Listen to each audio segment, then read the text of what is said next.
Samajwadi party के राष्ट्रीय अध्यक्ष अखिलेश यादव ने प्रेस कॉन्फ्रेंस के दौरान केंद्र सरकार और बीजेपी पर महिला आरक्षण को लेकर गंभीर सवाल उठाए। उन्होंने आरोप लगाया कि इस बिल के जरिए चुनावी फायदा लेने की कोशिश की जा रही है। इस बयान के बाद उन्होंने वही बात अपने फेसबुक पोस्ट में भी लिखकर साझा की। अखिलेश यादव ने इस प्रस्ताव को अति निंदा प्रस्ताव कहा। अखिलेश यादव ने पोस्ट में लिखा, हम इस अति निंदा प्रस्ताव द्वारा केंद्र की भाजपा व उनकी सहयोगी दलों की घोर निंदा करते हैं, जो महिला आरक्षण का ढोंग करती है, जिनका मंसूबा इस बिल के बहाने निर्वाचन क्षेत्रों का मनचाहा परिसीमन करके चुनाव जीतना था, न कि सच में महिलाओं को उनके हक अधिकार देकर उनका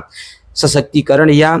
सबलीकरण करना। अखिलेश यादव ने आगे लिखा, हम इस बात की भी घोर निंदा करते हैं कि भाजपा महिला आरक्षण को लेकर झूठ फैला रही है कि ये बिल विपक्ष ने पास नहीं होने दिया, जबकि ये बिल सभी दलों ने मिलकर पास किया था और जो बिल पास नहीं हो सका वो दरअसल परिसीमन बिल था। हम इस बात की भी घोर निंदा करते हैं कि भाजपा ने महिला आरक्षण में पिछड़ी व अल्पसंख्यक महिलाओं के राजनीतिक प्रतिनिधित्व के प्रश्न पर कोई स्पष्ट प्रावधान नहीं किया है। हम इस बात की भी घोर निंदा करते हैं कि भाजपा और उनके संगी साथी, जिसकी शक्ति उसके अधिकार की रूढ़िवादी सोच के लोग हैं, इसलिए सामाजिक क्षेत्र तक में ये शोषित, दमित, वंचित, पीड़ित के साथ साथ महिलाओं को भी हमेशा हेय दृष्टि से देखते हैं। अखिलेश यादव ने आगे लिखा, हम इस बात की भी घोर निंदा करते हैं कि भाजपाइयों की पुरुषवादी सामंती सोच आज भी नारी को मान सम्मान या अभिव्यक्ति की आजादी नहीं देना चाहती। हम इस बात की भी घोर निंदा करते हैं कि भाजपाइयों की यह पुरुषवादी घिसी पिटी पुरानी सोच आधी आबादी अर्थात महिलाओं का मान नहीं करती है, बल्कि बालिका, युवती या नारी के रूप में जब भी वो कुछ कहना करना चाहती है तो भाजपाई और उनके संगी साथी सदैव वो मौका ढूंढते हैं जब वो स्त्रियों का पारिवारिक, सामाजिक, सार्वजनिक अपमान कर सकें और उनके चरित्र तक पर कीचड़ उछालकर उनका मानसिक उत्पीड़न करके नारी के विरोध करने की शक्ति के मनोबल को तोड़ सके। अखिलेश यादव ने आगे कहा, हम इस बात की भी घोर निंदा करते हैं कि भाजपाइयों ने सदैव नारी के प्रति अपराध करने वालों को माला पहनाकर स्वागत किया है। इनके दल के अनेक लोग महिलाओं के चतुर्दिक शोषण व अत्याचार से जुड़े हैं, जिसके निंदनीय उदाहरण मणिपुर, गुजरात, उत्तराखंड, मध्य प्रदेश, यूपी आदि राज्यों में सर्वविदित है। अखिलेश यादव ने आगे लिखा, हम इस बात की भी घोर निंदा करते हैं कि नारी वंदन का ढोंग रचने वाली भाजपाई सोच वस्तुतः नारी विरोधी है। वो कभी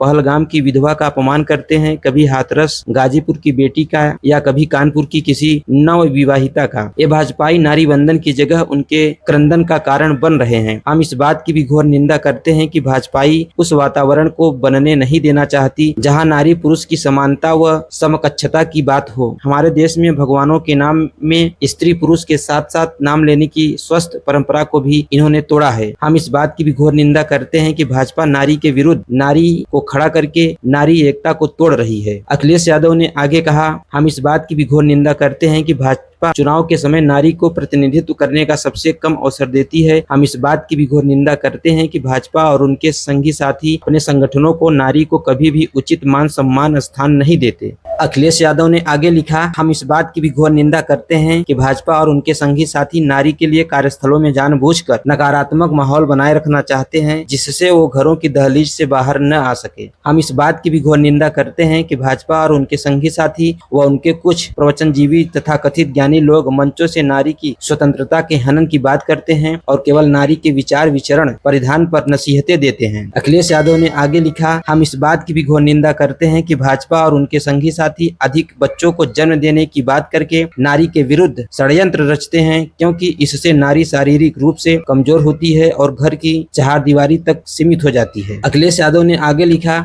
हम इस बात की भी घोर निंदा करते हैं कि भाजपा नारी को नारा बनाना चाहती है, जिससे सच में उन्हें अधिकार न देकर केवल दिखावटी सहानुभूति का नाटक रचा जा सके।